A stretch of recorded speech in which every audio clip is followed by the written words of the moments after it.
Muy buenas noches, muchas gracias a todos por su asistencia a este segundo ciclo de curso Finanzas Internacionales y Mercados Financieros Globales. Yo elaboré unas diapositivas que voy a compartir con ustedes sobre las corporaciones multinacionales. Y bueno, voy a leer algunas de ellas y les pido el favor que ustedes me colaboren leyendo algunas otras. Cualquier duda, cualquier inquietud, pues las vamos resolviendo de forma inmediata. Ya los avances que ustedes dejaron dentro del foro de discusión, pues ya les doy retroalimentación. Felicito porque varios de ustedes hicieron un excelente trabajo. Me acuerdo mucho de Lisette y también de Nubia. Bueno, y Marlon también, obviamente. Gracias. Bueno, entonces ya les comparto pantalla.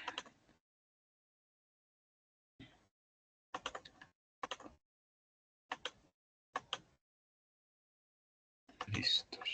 Aquí.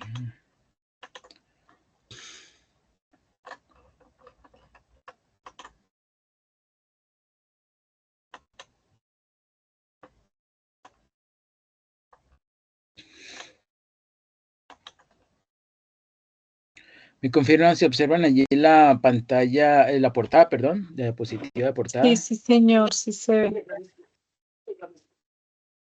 Ok, perfecto, muchas gracias. Buenas noches, qué pena con ustedes. Sí, yo estoy conectada, estoy todavía aún en el trabajo, pero sí estoy viendo en ese momento por el celular la imagen, ¿sí? Ok, perfecto, muchas gracias. Bueno, entonces empecemos con la definición de corporaciones multinacionales. CM. Las corporaciones multinacionales se definen como empresas que realizan algún tipo de negocio internacional. Sus gerentes llevan a cabo la gestión financiera internacional, que implica decisiones de inversión y financiación internacionales destinadas a maximizar el valor de la multinacional. El objetivo de estos directivos es maximizar el valor de su empresa, que es el mismo objetivo que persiguen los directivos de empresas pues, estrictamente nacionales, o sea que son los mismos. Inicialmente, las empresas pueden simplemente intentar exportar productos a un determinado país o importar suministros de un fabricante extranjero. Sin embargo, con el tiempo, muchas de estas empresas reconocen oportunidades adicionales en el extranjero y eventualmente establecen subsidiarias en países extranjeros. Dow Chemical, IBM, Nike y otras empresas tienen más de la mitad de sus activos en países extranjeros. Algunas empresas como ExxonMobil, Fortune Brands, Colgate-Palmolive suelen generar más de la mitad de sus ventas en países en los mercados extranjeros. Los ejemplos incluyen Ferro, que es del estado de Ohio, Medtronic, que se encuentra en Minnesota, ¿sí? Y bueno, muchos otros más. Muchas empresas de tecnología como Apple, Facebook, bueno, ya no es Facebook, y Twitter, tampoco es Twitter, sino X, se expanden al extranjero para capitalizar sus ventas tecnológicas. Muchas empresas privadas estadounidenses más pequeñas, como por ejemplo Republic of Tea, ¿sí? Que es de California, Magic Seasons Blends, que son esas infusiones y tés del estado de Luisiana, ¿cierto? Generan un porcentaje sustancial de sus ventas en los mercados extranjeros. El 75% de las empresas estadounidenses que exportan tienen menos de 100 empleados. La gestión financiera internacional es importante incluso para las empresas que no tienen negocios internacionales. La razón es que estas empresas deben reconocer cómo sus competidores extranjeros se verán influenciados por los movimientos de los tipos de cambio, las tasas de interés extranjeras, los costos laborales y la inflación.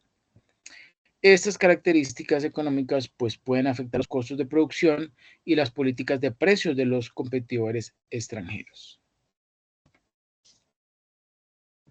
Administrando corporaciones multinacionales. El objetivo comúnmente aceptado de una compañía multinacional es maximizar la riqueza de los accionistas. Se espera que los gerentes empleados por las multinacionales tomen decisiones que maximicen el precio de las acciones y por lo tanto sirvan a los intereses de los accionistas. Algunas multinacionales que cotizan en bolsa, ¿sí? En la bolsa de valores, con sede fuera de Estados Unidos, pueden tener objetivos adicionales, como satisfacer a sus respectivos gobiernos, acreedores o empleados. Sin embargo, estas multinacionales ahora ponen mayor énfasis en satisfacer a los accionistas. De esa manera, la empresa puede obtener más fácilmente fondos de ellos para respaldar sus operaciones. Incluso en los países en desarrollo, por ejemplo, Bulgaria, Vietnam, que recientemente han fomentado el desarrollo de empresas comerciales, los gerentes de las empresas deben servir a los intereses de los accionistas para asegurar su financiamiento. Habría poca demanda a las acciones de una empresa que anunciara que los ingresos se utilizarían para pagar de más a los gerentes o invertir en proyectos no rentables, obviamente. Ahora, ¿cómo se utilizan las disciplinas empresariales para gestionar las empresas multinacionales? Pues se integran varias disciplinas empresariales para gestionar la multinacional de manera que se maximice la riqueza de los accionistas. La gestión se utiliza para desarrollar estrategias que motivarán y guiarán a los empleados que trabajan en una multinacional y para organizar recursos para que puedan producir productos o servicios de manera eficiente. El marketing se utiliza para aumentar el conocimiento de los consumidores sobre los productos y para monitorear los cambios en las preferencias de los consumidores. Los sistemas de contabilidad e información se utilizan para registrar información financiera sobre ingresos y gastos de la multinacional, que se puede utilizar para informar información financiera a los inversores y evaluar los resultados de diversas estrategias implementadas por la compañía multinacional. Las finanzas se utilizan para tomar decisiones de inversión y financiación para la multinacional. Las decisiones financieras comunes incluyen si se deben descontinuar las operaciones en un país en particular, si emprender nuevos negocios en un país en particular, si expandir el negocio en un país en particular y cómo financiar la expansión en un país en particular. Estas decisiones financieras de cada multinacional están parcialmente influenciadas por las otras funciones de la disciplina empresarial. La decisión de realizar nuevos negocios en un país en particular se basa en comparar los costos y beneficios potenciales de la expansión. Los beneficios potenciales de tales nuevos negocios dependen del interés esperado del consumidor en los productos que se venderán, de la función de marketing, y del costo esperado de los recursos necesarios para realizar el nuevo negocio, ¿sí? Que será la función de gestión. Los administradores financieros dependen de los datos financieros proporcionados por las funciones de sistemas de información y contabilidad. Ahora veamos el tema de problemas de agencia, ¿sí? Muy común, muy común en todas las empresas y en todos los niveles, es decir, en economías avanzadas y no avanzadas, o economías en desarrollo. Los gerentes de una multinacional pueden tomar decisiones que entren en conflicto con el objetivo de la empresa de maximizar la riqueza de los accionistas. Por ejemplo, la decisión de establecer una subsidiaria en una ubicación u otra, pues puede basarse en el atractivo de la ubicación para un administrador en particular, más que en sus beneficios potenciales para los accionistas. La decisión de ampliar una filial puede estar motivada por el deseo de un gerente de recibir una mayor remuneración en lugar de mejorar el valor de la multinacional. Este conflicto de objetivos o de intereses más bien entre los directivos y los accionistas de una empresa suele denominarse problema de agencia. Los costos de asegurar que los administradores maximicen la riqueza de los accionistas, denominados costos de agencia, normalmente son mayores para las multinacionales que para las empresas puramente nacionales por varias razones. En primer lugar, las multinacionales con filiales diseminadas por todo el mundo pueden experimentar mayores problemas de agencia porque pues, monitorear a los gerentes de filiales distantes en países extranjeros es más difícil y más costoso. En segundo lugar, es posible que los gerentes de filiales extranjeras que se criaron en diferentes culturas pues no sigan objetivos uniformes. Algunos de ellos pueden creer que la primera prioridad debería ser servir a sus respectivos empleados. En tercer lugar, el mero tamaño de las multinacionales más grandes también puede crear importantes problemas de agencia porque complica el seguimiento de los directivos. La falta de seguimiento puede generar pérdidas sustanciales para las empresas multinacionales. El banco JP Morgan Chase & Company, con sede en Nueva York, perdió al menos 6.200 millones de dólares y tuvo que pagar más de 1.000 millones de dólares en multas y sanciones después de que un operador de su oficina de Londres, en Inglaterra, pues realizara operaciones extremadamente arriesgadas. La investigación posterior reveló que el banco había mantenido un control interno deficiente y no había supervisado adecuadamente a sus empleados. Ahora veamos el control parental relacionado con problemas de agencia. La corporación matriz de una multinacional puede prevenir la mayoría de los problemas de agencia con una gobernanza adecuada. La matriz debe comunicar claramente los objetivos de cada filial para garantizar que todas se centren en maximizar el valor de la multinacional y no de sus respectivas filiales. La matriz puede supervisar las decisiones de las subsidiarias para verificar si los gerentes de cada subsidiaria satisfacen los objetivos de la multinacional. La matriz también puede implementar planes de compensación que recompensen a los gerentes que satisfagan los objetivos de la multinacional. Un incentivo común es proporcionar a los gerentes acciones de la multinacional u opciones para comprar esas acciones a un precio fijo, como parte de su compensación. Por lo tanto, los gerentes de las subsidiarias se benefician directamente de un precio más alto de las acciones cuando pues, toman decisiones que mejoran el valor de la multinacional. O sea que ellos mismos salen ganando o van a recibir más rendimientos cuando pues, las decisiones que hayan tomado hayan logrado aumentar el valor de, pues, de las acciones, ¿no?, de esa empresa. Estructura de gestión de una multinacional. Ahí tenemos a mano derecha en esa figura dos modelos. Uno es el centralizado de una multinacional y la gestión financiera de una multinacional centralizada sería la parte superior, esa que está acá, y la parte inferior sería la gestión financiera de una multinacional descentralizada. ¿Sí? Descentralizada. Y uno diría, bueno, ¿y cuál es la diferencia? Miren que hay una pequeña diferencia, porque miren que la centralizada parte de aquí, de la parte, pues la parte central, superior central, ¿sí? De ahí surgen todas las diferentes ramitas a las diferentes áreas. En cambio, en la descentralizada, miren que hay un Financial Manager of Subsidiary A, o gerente financiero de la subsidiaria A, y también hay ahí pegadito y al mismo nivel un gerente financiero, ¿sí? Un manager, financial manager, un gerente financiero de la subsidiaria B. Y a partir de esos dos, ¿sí?, de esos dos gerentes financieros, de la subsidiaria A y el de la subsidiaria B, pues entonces se desprenden, por ejemplo, otros cargos como el gerente de efectivo, el cash management, ¿sí?, o el gestor de efectivo de la subsidiaria B. También está debajo Inventory and Accounts Receivable Management at Subsidiary B, o sea, Accounts Receivable es cuentas por cobrar, ¿no? Entonces sería el gerente de cuentas por cobrar y de inventarios, ¿sí?, de la subsidiaria B, que tenemos acá. Y más abajo, o en la parte inferior, pues tenemos el Capital Expenditures at Subsidiary B, o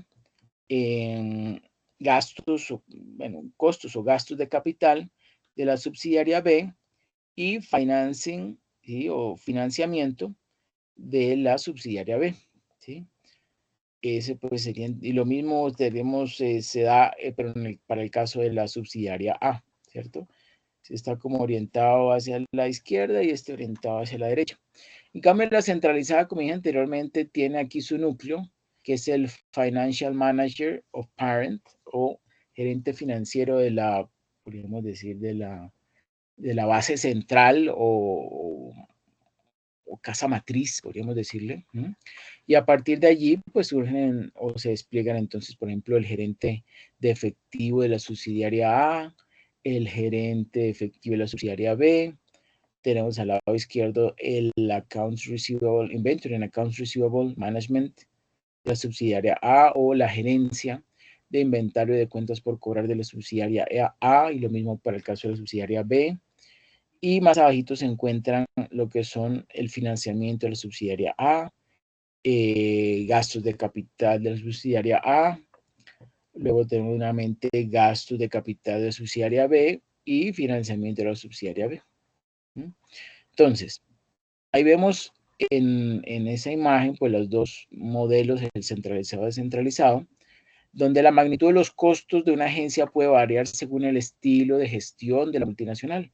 Y ya vimos que esos son esos dos estilos, el centralizado y el descentralizado. Un estilo de gestión centralizado, ¿sí?, puede reducir los costos de agencia porque permite a los gerentes de la matriz controlar las subsidiarias extranjeras y por lo tanto reduce el poder de los gerentes de las subsidiarias. Sin embargo, los gerentes de la matriz pueden tomar malas decisiones para las subsidiarias si están menos informados que los gerentes de la subsidiaria sobre su entorno y características financieras. Alternativamente, una multinacional puede utilizar un estilo de gestión descentralizado, ¿sí?, como el que está en la parte inferior, como se ilustra en esa figura 1. Es más probable que este estilo resulte en mayores costos de agencia, ¿sí?, el descentralizado, porque los gerentes de las subsidiarias pueden tomar decisiones que no logran maximizar el valor, pues, de toda la multinacional. Sin embargo, ojo, este estilo de gestión otorga más control a aquellos gerentes que están más cerca de las operaciones y el entorno de la subsidiaria, en la medida en que los gerentes de las subsidiarias reconozcan el objetivo de maximizar el valor de la multinacional en su conjunto y sean remunerados de acuerdo con ese objetivo, pues el estilo de gestión descentralizada puede ser más eficaz. Dadas las claras compensaciones entre los estilos de gestión centralizado y descentralizado, algunas multinacionales intentan aprovechar las ventajas de ambos, es decir, permiten a los gerentes de las subsidiarias tomar decisiones clave sobre sus respectivas operaciones, mientras la gerencia de la matriz monitorea esas decisiones para garantizar, pues, que sean en beneficio de los mejores intereses de la multinacional. ¿Quién me ayuda, por favor, leyendo esta diapositiva? ¿Por qué las multinacionales realizan negocios internacionales? ¿Por qué las multinacionales realizan negocios internacionales? Los negocios multinacionales han aumentado con el tiempo. Tres teorías comúnmente aceptadas para la aplicación, porque las multinacionales están motivadas a expandir sus negocios a nivel internacional. Son la primera teoría de las ventas comparativas. Segunda, la teoría de los mercados imperfectos. Y tercera, la teoría del ciclo del producto. Estas teorías se superponen hasta cierto punto y pueden complementarse entre sí para desarrollar una justificación de la evolución de los negocios internacionales. Teoría de la ventaja comparativa. La especialización por países puede aumentar la especificación de la producción. Algunos países como Japón y Estados Unidos tienen una ventaja tecnológica, mientras que otros como China y Malasia tienen una ventaja en el costo de la mano de obra básica. Como estas ventajas no pueden transportarse fácilmente, los países tienden a utilizarlas para especializarse en la producción de bienes que pueden producirse con relativa eficiencia. Esto explica por qué países como Japón y Estados Unidos son grandes productores de productos electrónicos, mientras que países como Jamaica y México son grandes productores de productos agrícolas y hechos a mano. Las corporaciones multinacionales como Oracle, Intel e IBM han crecido sustancialmente en países extranjeros debido a su ventaja tecnológica. Un país que se especializa en algunos productos puede no producir otros productos, por lo que el comercio entre países es esencial. Este es el argumento de la teoría clásica de la ventaja competitiva. Las ventajas competitivas permiten a las empresas penetrar en los mercados extranjeros. Muchas de las Islas Vírgenes, por ejemplo, se especializan en turismo y dependen completamente del comercio internacional para la mayoría de sus productos. Aunque las podrían producir algunos bienes, les resulta más eficiente especializarse en turismo. Es decir, a las islas les conviene más utilizar algunos de los ingresos obtenidos del turismo para importar productos que intentar producir los productos que necesitan. La teoría de los mercados imperfectos. Si los mercados de cada país estuvieran cerrados a todos los demás, entonces no habría negocios internacionales. En el otro extremo, si los mercados fueran perfectos y por lo tanto los factores de producción como la mano de obra fueran fácilmente transferibles, entonces la mano de obra y otros recursos fluirían donde quiera que hubiere demanda. Perfecto, muchas gracias. Bueno, yo continúo. Esta movilidad irrestricta de factores crearía igualdad tanto en costos como en rendimientos y por tanto eliminaría la ventaja comparativa de costos, que es la razón fundamental del comercio y la inversión internacional. Sin embargo, el mundo real sufre de condiciones de mercado imperfectas donde los factores de producción son algo inmóviles. Existen costos y a menudo restricciones relacionadas con la transferencia de mano de obra y otros recursos utilizados para la producción. También puede haber restricciones a la transferencia de fondos y otros recursos entre países. Debido a que los mercados para los diversos recursos utilizados en la producción son imperfectos, pues las multinacionales, como por ejemplo Gap y Nike, a menudo capitalizan los recursos particulares de un país extranjero. Los mercados imperfectos proporcionan un incentivo para que las empresas busquen oportunidades en el extranjero.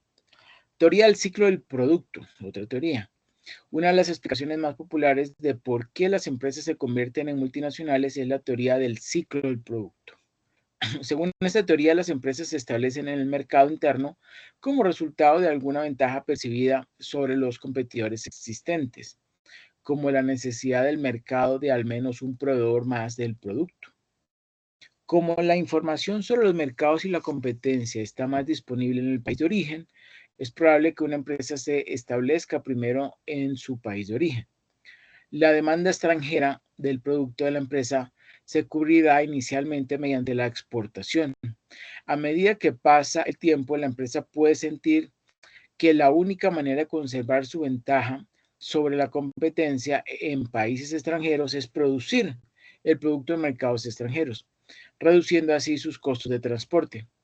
La competencia en esos mercados extranjeros puede aumentar a medida que otros productores se familiaricen más con el producto de la empresa. La empresa puede desarrollar estrategias para prolongar la demanda extranjera de su producto. Un enfoque utilizado con frecuencia es diferenciar el producto para que los competidores no puedan duplicarlo exactamente. Estas fases del ciclo del producto se ilustran en la figura 2. Por ejemplo, 3M Company utiliza un nuevo producto para ingresar a un mercado extranjero, luego de lo cual expande su línea de productos allí. Por último, hay más en la teoría del ciclo del producto de lo que se resume acá. ¿Por qué las multinacionales realizan negocios internacionales? Esta discusión entonces simplemente sugiere que a medida que una empresa madura puede reconocer oportunidades adicionales fuera de su país de origen, que los negocios en el extranjero de la empresa disminuyan o se expandan con el tiempo, dependerá de su éxito en mantener alguna ventaja sobre su competencia. Esa ventaja podría ser una ventaja en su enfoque de producción o financiamiento que reduce los costos o una ventaja en su enfoque de marketing que genera y mantiene una fuerte demanda de su producto. ¿Cuáles son los métodos para realizar negocios internacionales? Pues las empresas utilizan varios métodos para realizar negocios internacionales. Los métodos más comunes son el comercio internacional, las licencias, las franquicias, las empresas conjuntas, adquisiciones de operaciones existentes y establecimiento de nuevas filiales extranjeras. Bueno, ahí tenemos a mano derecha que en la parte superior izquierda dice Firm creates product to accommodate local demand. ¿Eso qué quiere decir? Que la empresa Firm, la compañía, entonces crea productos para acomodarse a la demanda local. En el ítem número 2, el de la derecha, dice Firm exports product to accommodate foreign demand, es decir, la organización, la compañía, exporta productos para acomodarse a la demanda extranjera. Tercero, Firm establishes foreign subsidiary to establish presence in foreign country and possibly to reduce costs. O sea que la organización, la compañía, establece subsidiarias extranjeras para establecer o para tener presencia en un país extranjero y posiblemente para reducir costos.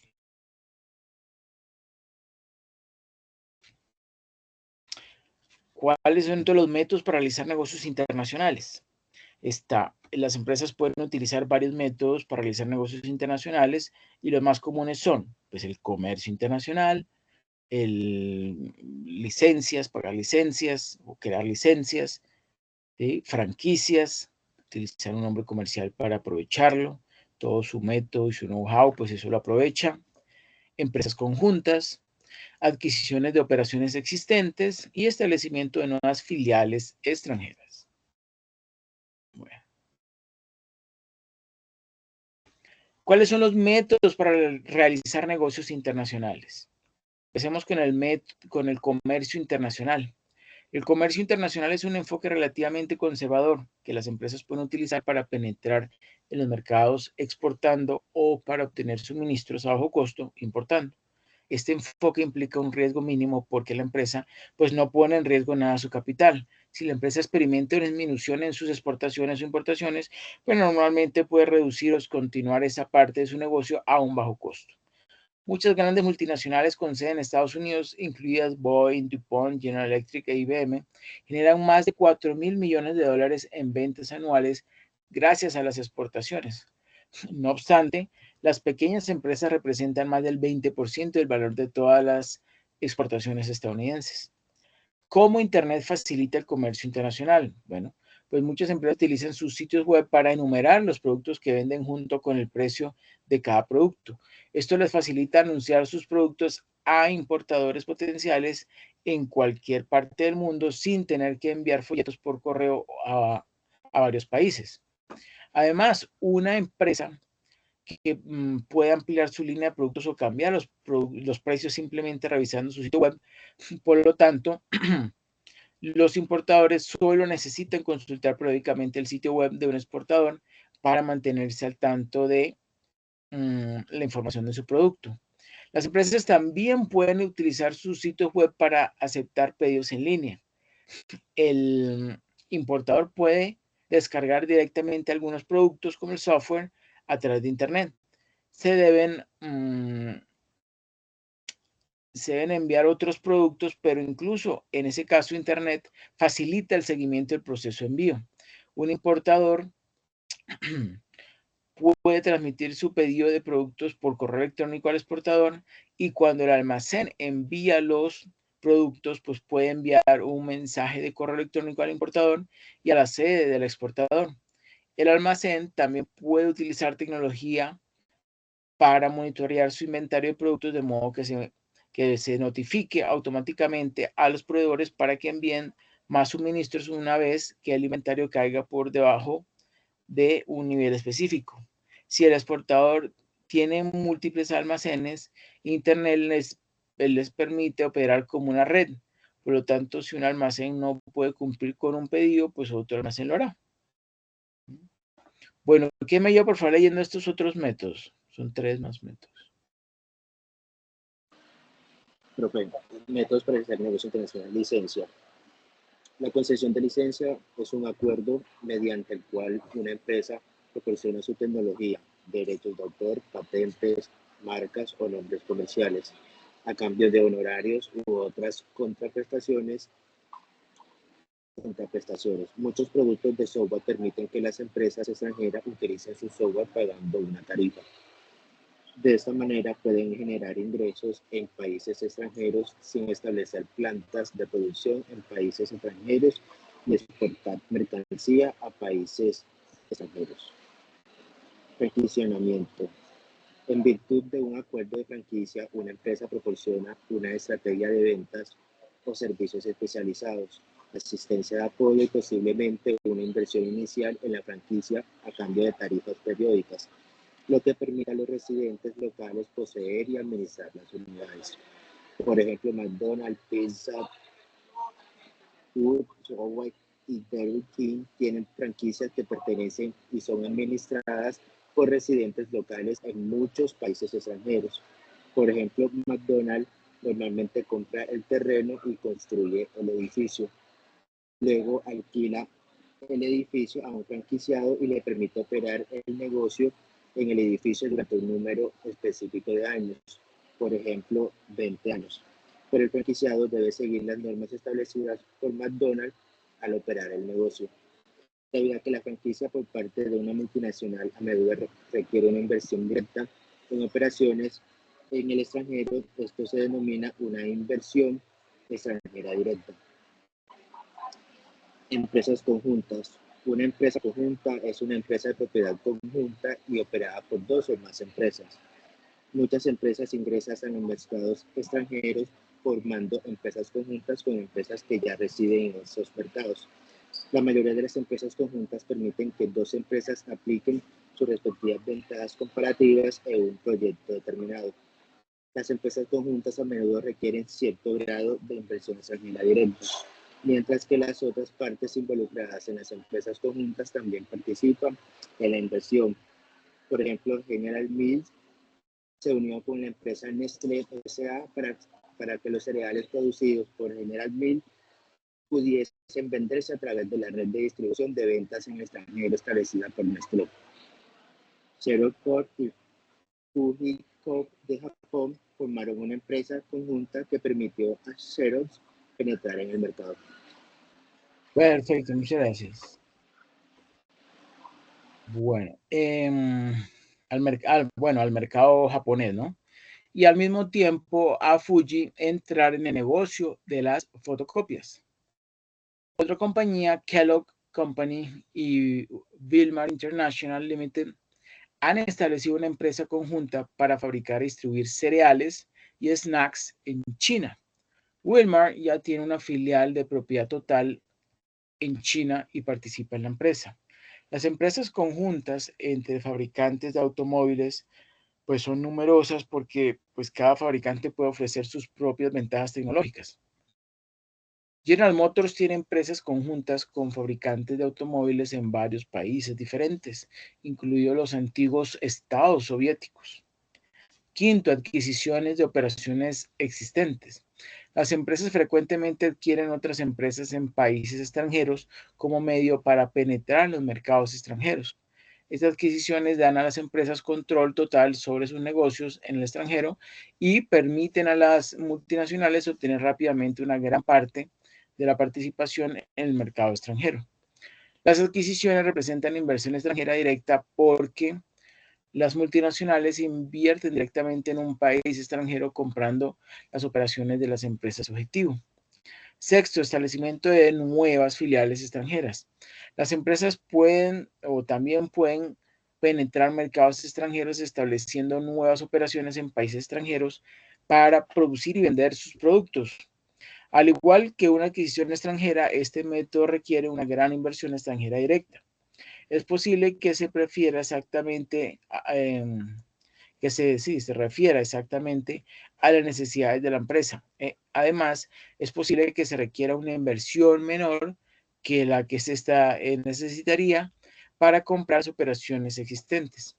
Sin embargo, la empresa no obtendrá ningún beneficio de la inversión hasta que se construya la filial y se establezca una base de clientes.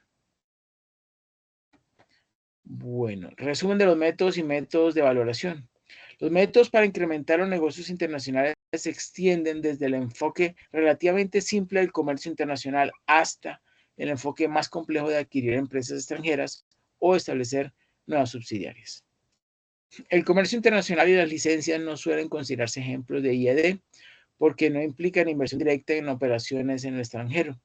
Las franquicias y las empresas conjuntas tienden a requerir cierta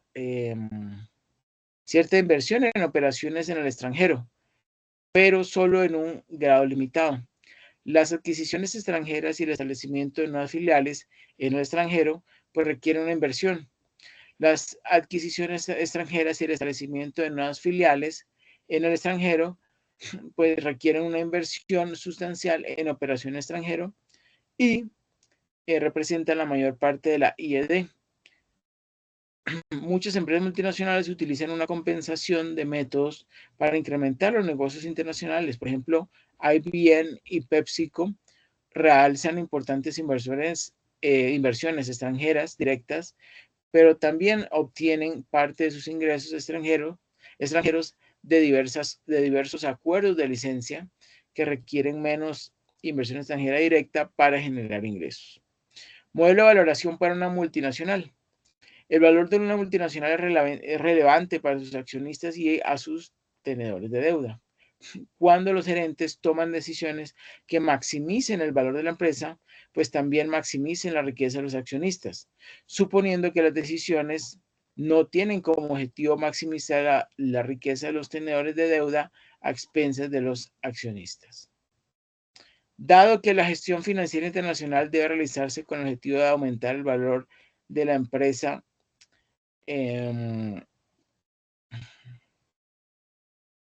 también maximizan la riqueza de los accionistas, suponiendo que las decisiones no tienen como objetivo maximizar la riqueza de los tenedores de deuda a expensas de los accionistas. Dado que la gestión financiera internacional debe realizarse con el objetivo de aumentar el valor de la empresa multinacional, es útil revisar algunos conceptos básicos de valoración. El método que se describe refleja los factores clave que afectan el valor de una multinacional en sentido general. Modelo doméstico. Antes de modelar el valor de una multinacional, consideremos la valoración de una empresa, ¿sí? O sea, modelo doméstico. Antes de modelar el valor de una magnitud, consideremos la valoración de una empresa puramente nacional en Estados Unidos que no necesita ninguna transacción en el extranjero, ¿sí? Pues el valor de F de la empresa puramente nacional se especifica comúnmente como el valor presente de sus flujos de efectivo esperados, ¿no? Que ahí lo tenemos, ¿no? En esa notación. B igual a sumatoria desde I hasta N, el valor esperado del CF T sub 1, ¿sí? Perdón, sub ST, y debajo tenemos, entre paréntesis, 1 más K elevado a la T.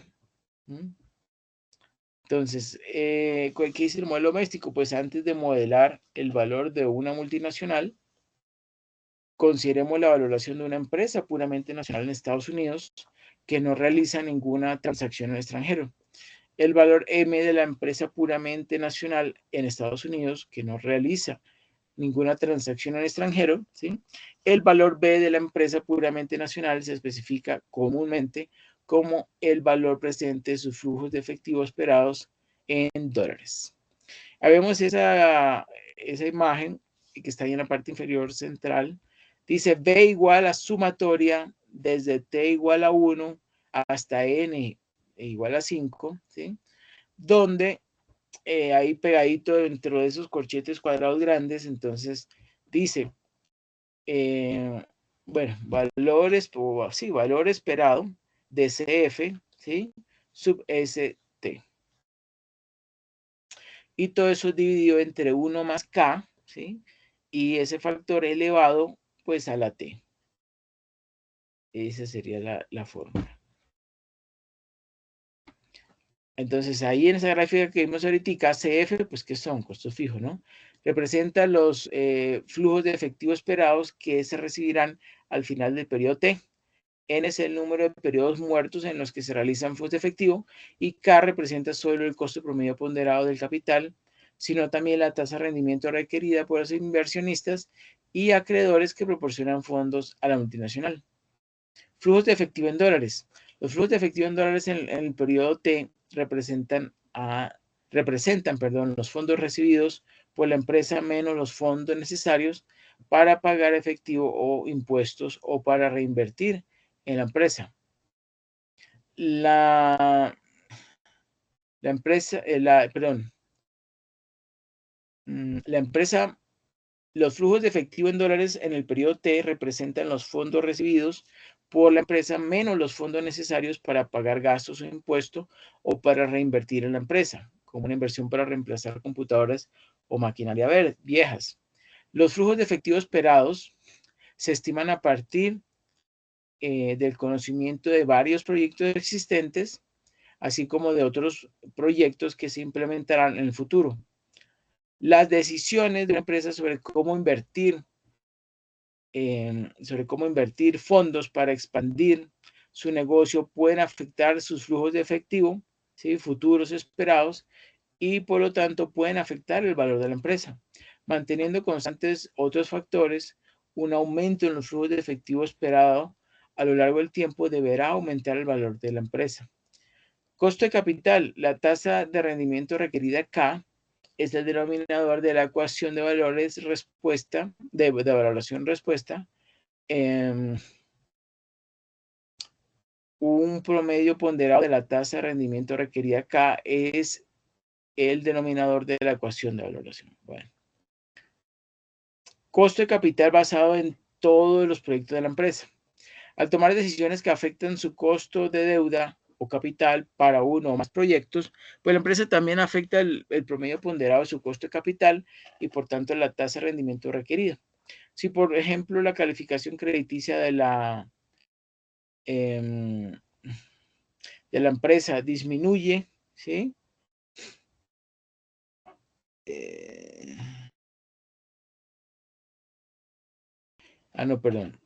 La empresa también afecta el promedio ponderado de su costo de capital y, por tanto, la tasa de rendimiento requerida. Si, por ejemplo, la calificación crediticia de la empresa disminuye repetidamente, entonces su costo de capital probablemente aumentará y también lo hará su tasa de rendimiento requerida. Manteniendo constantes otros factores, un aumento en la tasa de rendimiento requerida de la empresa reducirá su valor porque los flujos de efectivo esperados deben descontarse a una tasa de interés más alta. Por el contrario, una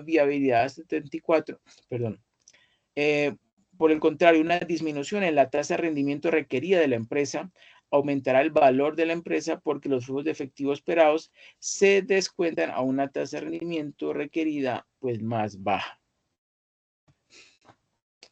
Ahora veamos el modelo multinacional de valoración. El valor de una multinacional se puede especificar de la misma manera que el valor de una empresa puramente nacional.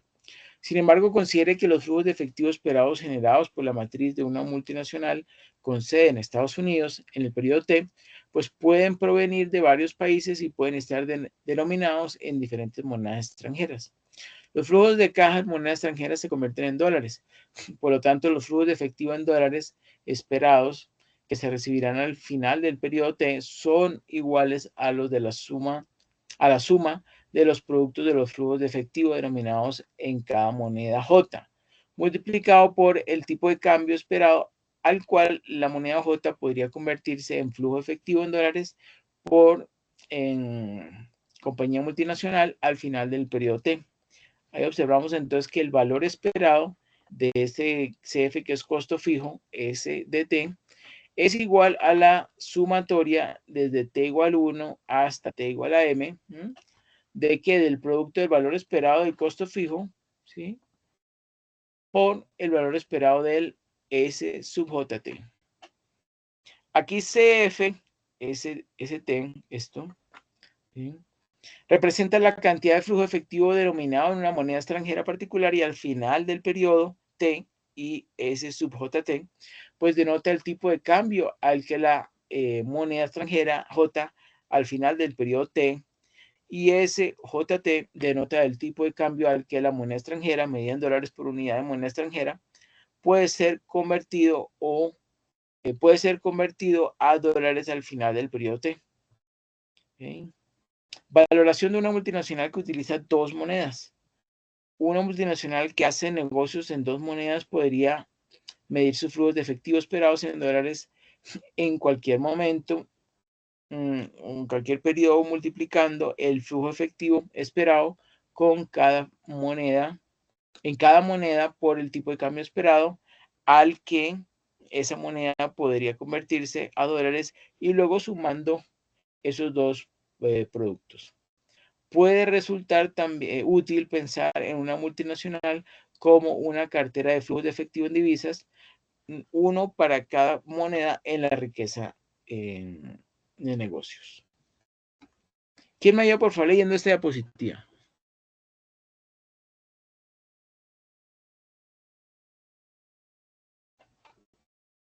Modelo de valoración para una multinacional. Los flujos de efectivo esperados en dólares derivados de cada una de esas monedas se pueden combinar para determinar los flujos de efectivo totales esperados en dólares en un periodo determinado.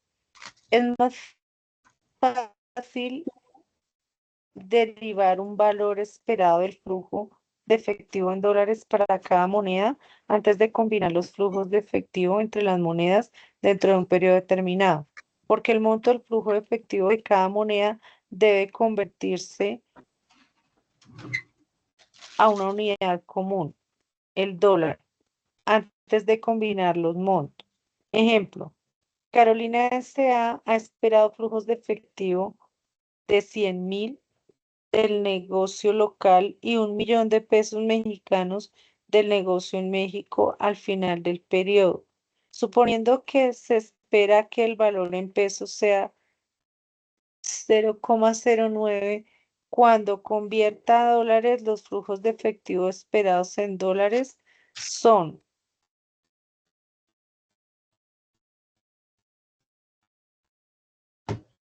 PF de operaciones. ¿Cómo se lee? Se lee así.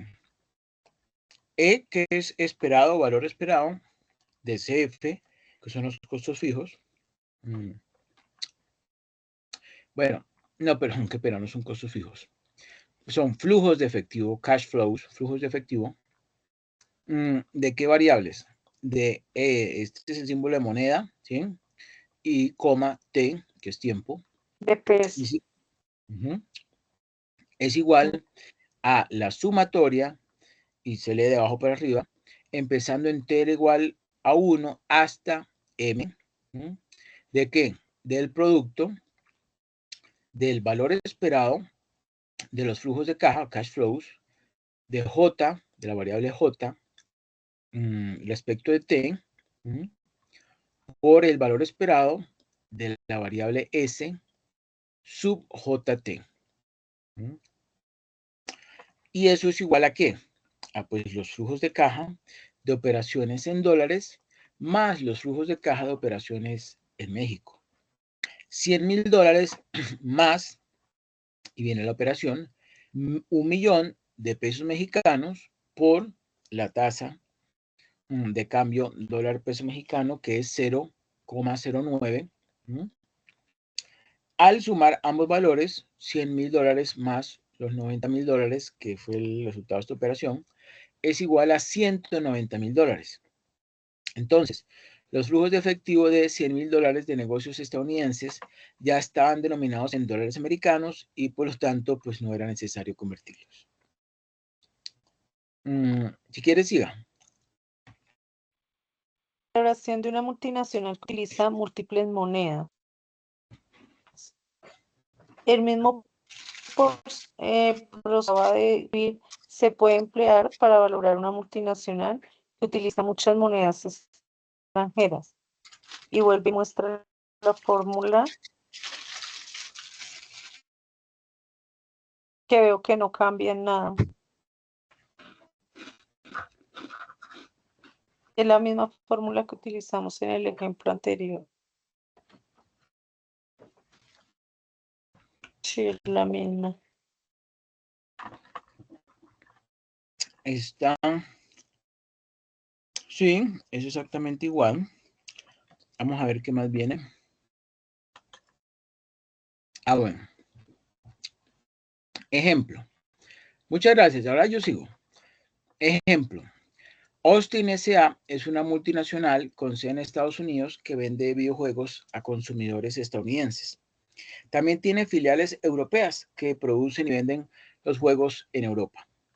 Las ganancias europeas de la empresa están denominadas en euros, la moneda de la mayoría de los países europeos, y normalmente se remiten a la matriz estadounidense.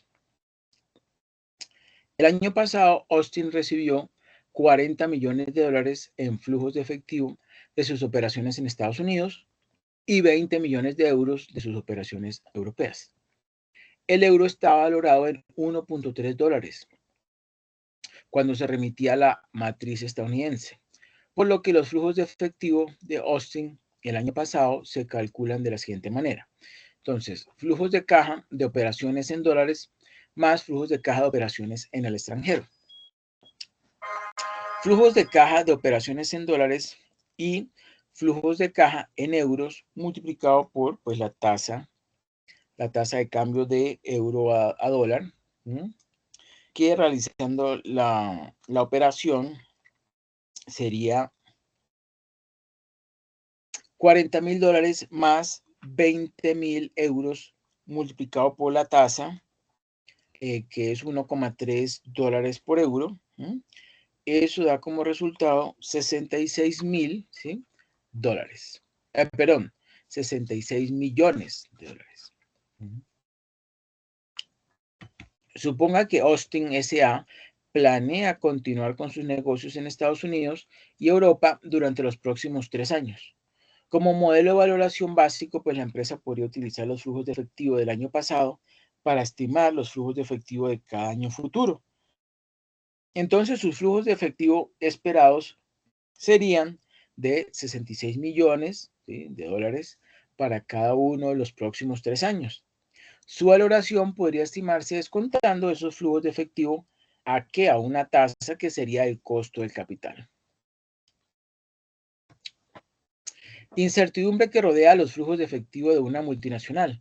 Los flujos de efectivo futuros de la multinacional y por lo tanto su valoración están sujetos a incertidumbre debido a su exposición no solo a las condiciones económicas internas, sino también a las condiciones económicas internacionales, las condiciones políticas y el riesgo de tipo de cambio.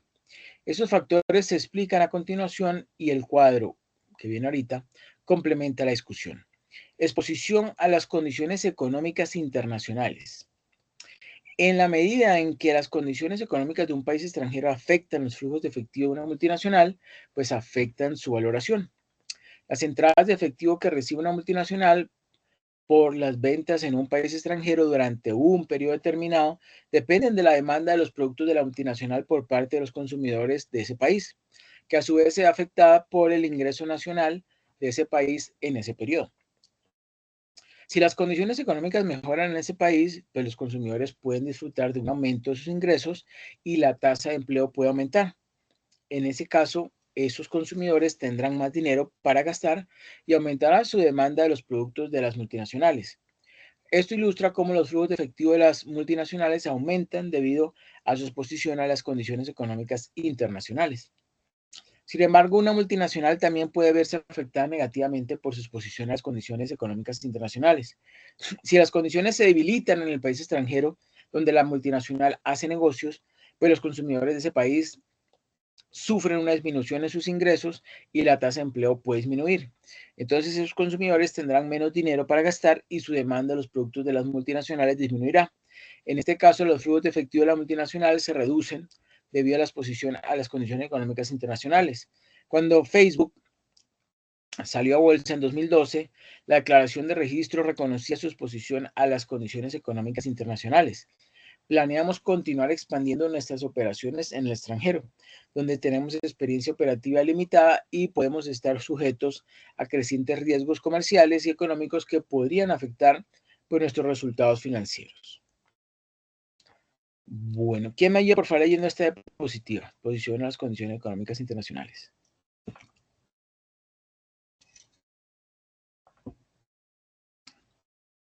¿Alguien que no haya leído?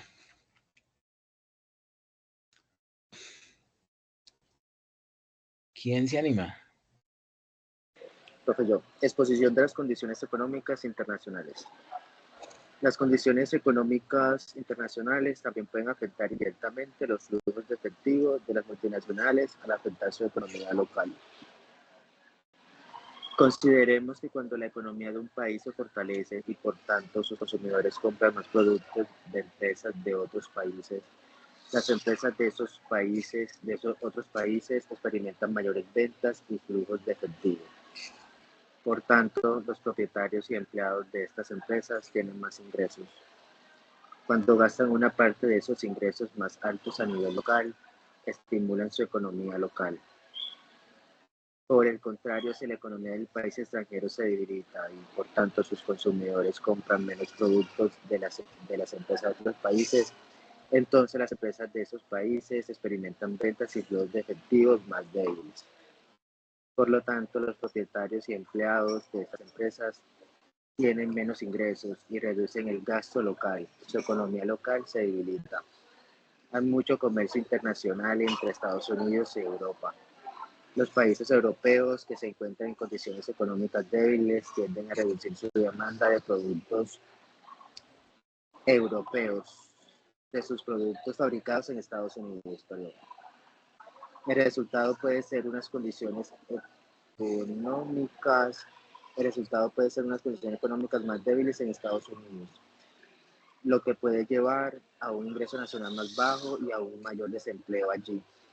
Entonces los consumidores estadounidenses tendrían menos dinero para pagar y por tanto reducirían su demanda de los productos ofrecidos por las multinacionales con sede en Estados Unidos. En los últimos años, la prensa financiera ha ofrecido una amplia cobertura sobre cómo las malas condiciones económicas en los países europeos afectan negativamente a la economía estadounidense. De manera similar, las investigaciones han documentado que el desempeño de los mercados de valores estadounidenses es muy sensible a las condiciones económicas en Europa. Perfecto, muchas gracias. Ahora veamos qué exposición a las condiciones económicas internacionales. Los efectos sobre las condiciones económicas internacionales se ilustran ahí en esta figura 1.5, que muestra cómo las débiles condiciones europeas pueden afectar las valoraciones de las multinacionales con sede en Estados Unidos. La serie superior de efectos de izquierda a derecha. Bueno, ¿qué dice en ese cuadro para empezar? Dice, World European Economy, o sea, economía europea débil. Weak European Economy, o sea, economía europea débil. Tiene ahí dos bifurcaciones. La superior dice, Reduce European demand for products at European subsidiaries of US firms, o sea, demanda reducida europea para productos en subsidiaria europea de las compañías norteamericanas. Y abajo dice, Reduce European Demand o demanda europea reducida para US firms, o sea, para compañías norteamericanas que exportan, exports. De ambas conllevan o llevan a qué?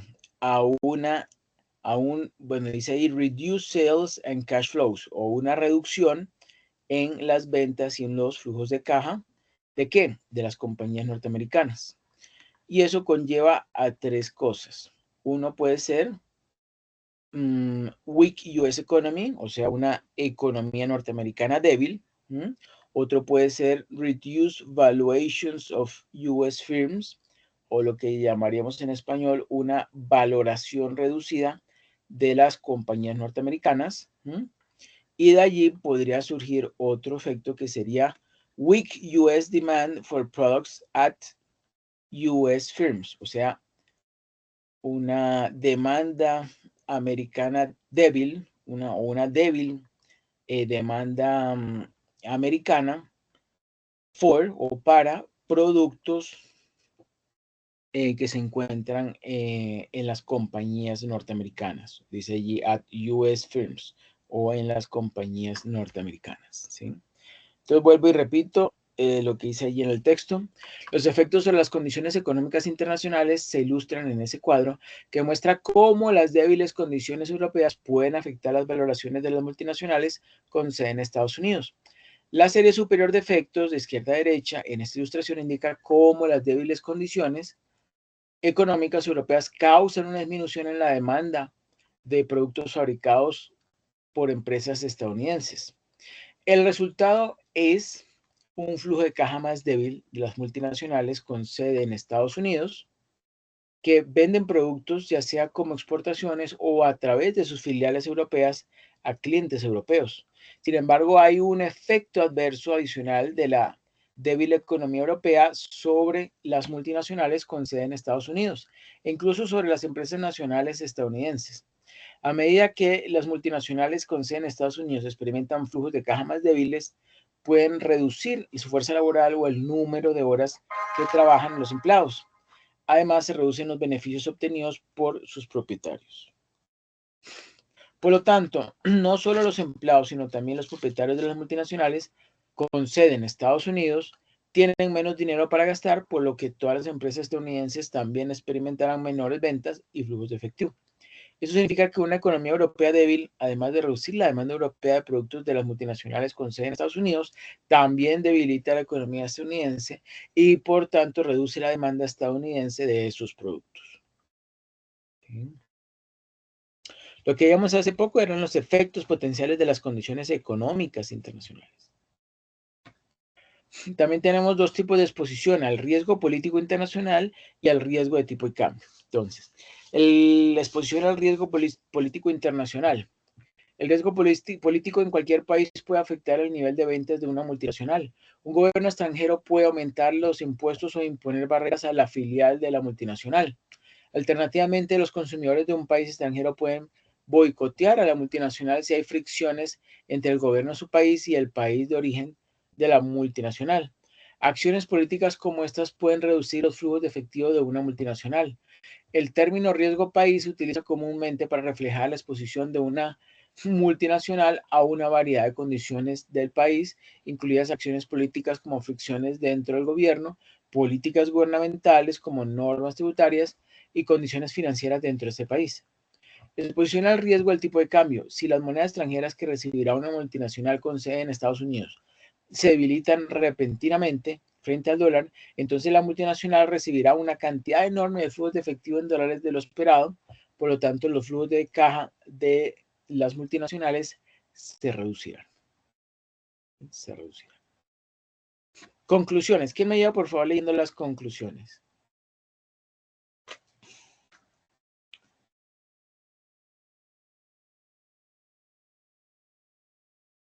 Conclusiones. El objetivo principal de una multinacional es maximizar la riqueza de los accionistas. Cuando los gerentes se ven tentados a servir sus propios intereses en lugar de los accionistas, existe un problema de agencia. Las corporaciones multinacionales tienden a experimentar mayores problemas de agencia que las empresas nacionales porque los gerentes de las subsidiarias extranjeras podrían verse tentados a tomar decisiones que beneficien a sus subsidiarias en lugar de la multinacional en general. Los incentivos y la comunicación adecuados por parte de la matriz pueden ayudar a garantizar que los gerentes de las subsidiarias se encuentren en servir a la multinacional en general. 3 teorías claves alientan a los negocios internacionales.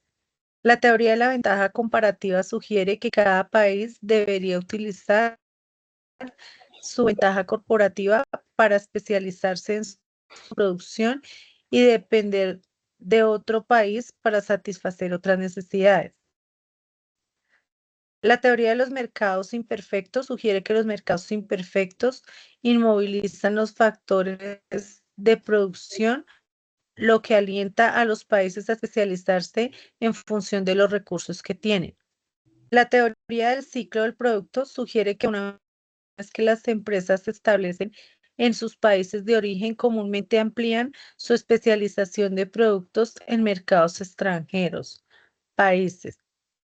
Los métodos más comunes mediante los cuales las empresas realizan negocios internacionales son el comercio internacional, las licencias, las franquicias, las empresas conjuntas, las adquisiciones de empresas extranjeras y la formación de filiales extranjeras. Métodos como las licencias y las franquicias implican poca inversión de capital, pero distribuyen algunas de las ganancias a otras partes. La adquisición de empresas extranjeras o la formación de subsidiarias extranjeras requieren inversiones de capital sustanciales, pero ofrece el potencial de obtener grandes rendimientos. El modelo de valoración de una multinacional muestra que el valor de la multinacional se ve afectado favorablemente cuando aumentan sus entradas de efectivo extranjeras esperadas.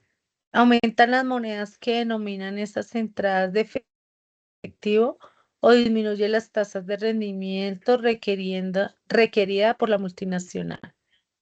Perfecto, muchas gracias.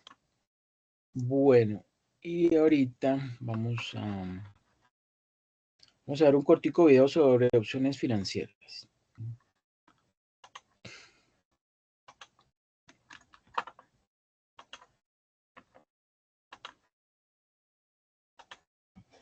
Vamos a ponerlo acá.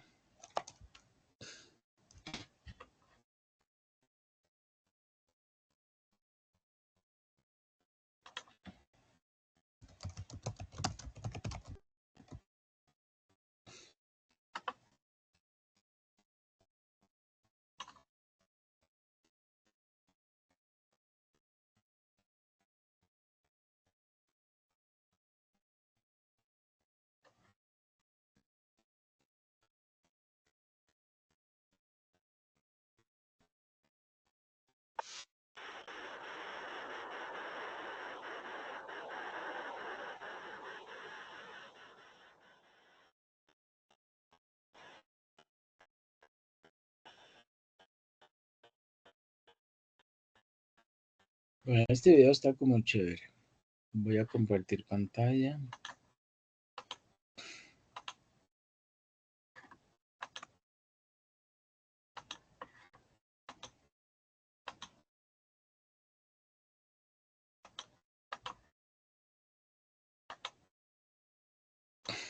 Aquí lo tenemos.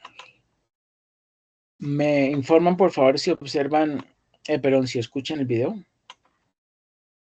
Pues el sonido. Ahí está, se escucha bien.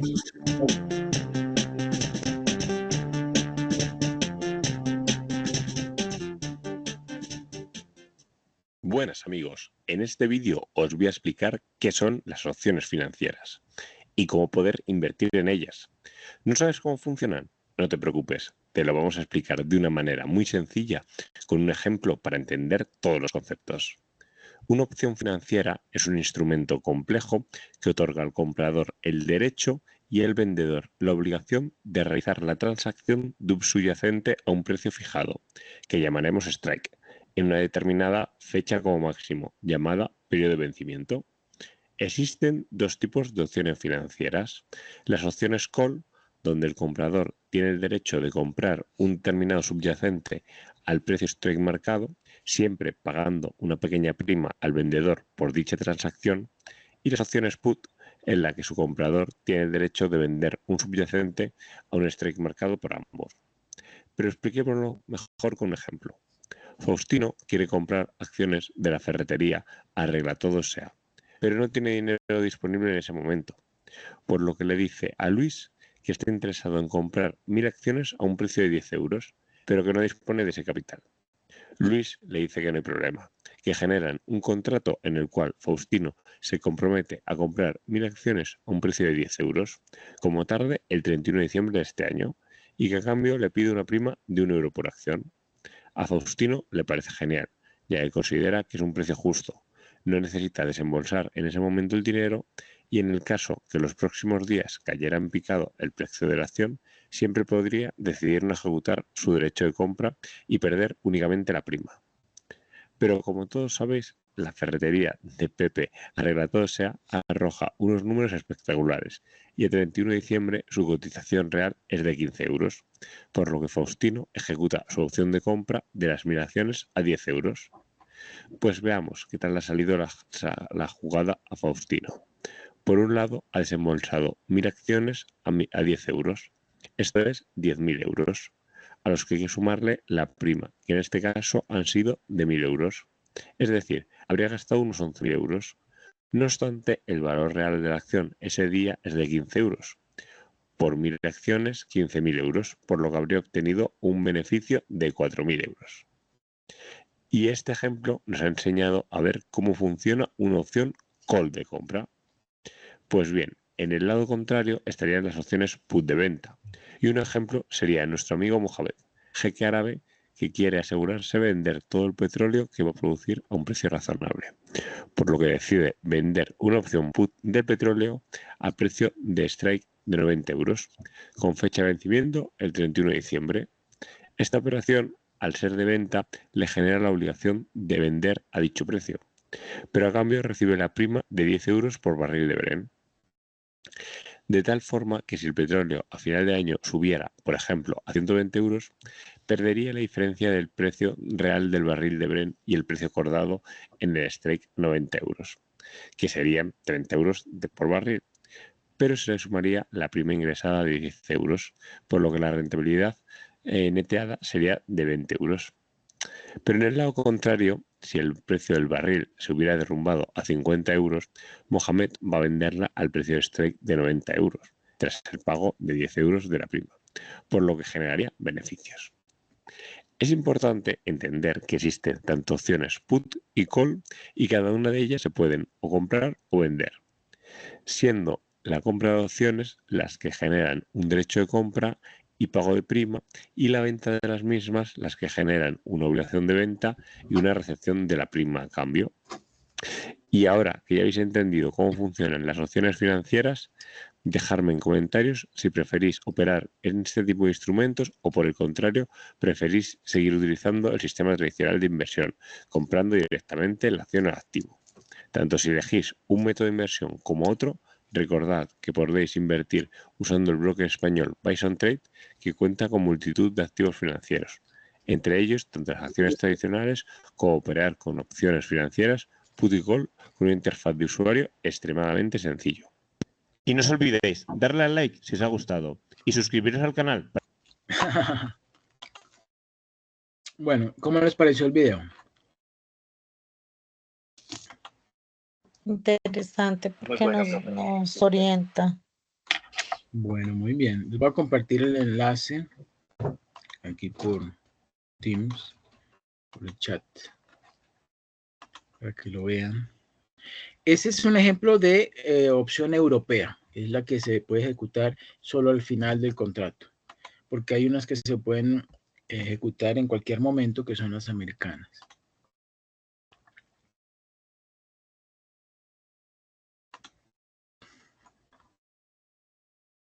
Ok. Bueno, y pues no sería más.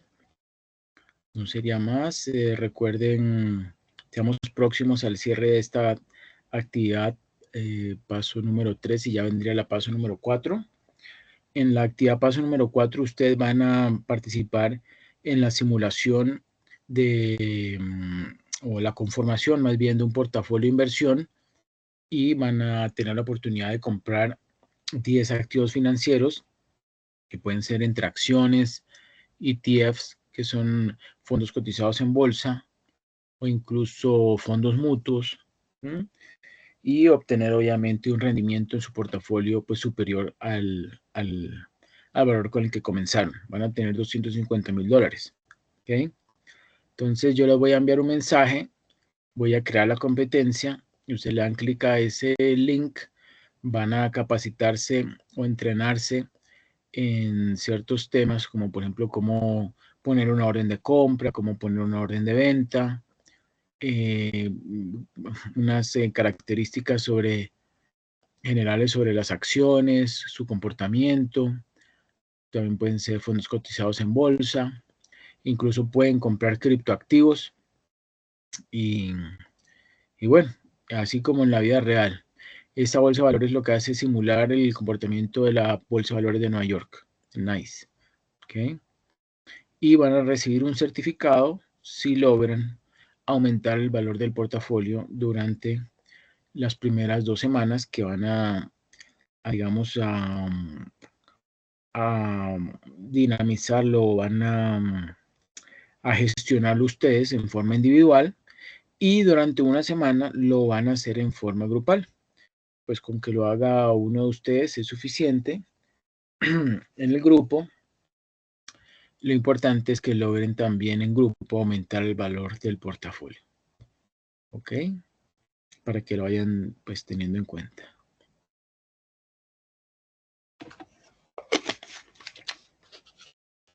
Profe, nosotros ya podemos cargar el trabajo. Ya su merced nos retroalimentó. Sí, sí, ya desarrollaron en forma, sí, el individual, me acuerdo muy bien que ya lo entregaron, estaba muy bien. El colaborativo, sí, creo que también, que eran los dos casos, el de Sports Company y el de Sí, sí, señor. tailandés. Sí, sí, ya lo pueden subir. Ujú. Que sí. Ah, bueno, profe, gracias. Bueno, con mucho gusto, que pasen entonces una feliz noche y nos estamos viendo posiblemente en 1 o 2 semanas. Dios lo bendiga, Gracias, profe. gracias. Bueno, con mucho gusto, que descansen. Hasta luego. Buenas noches.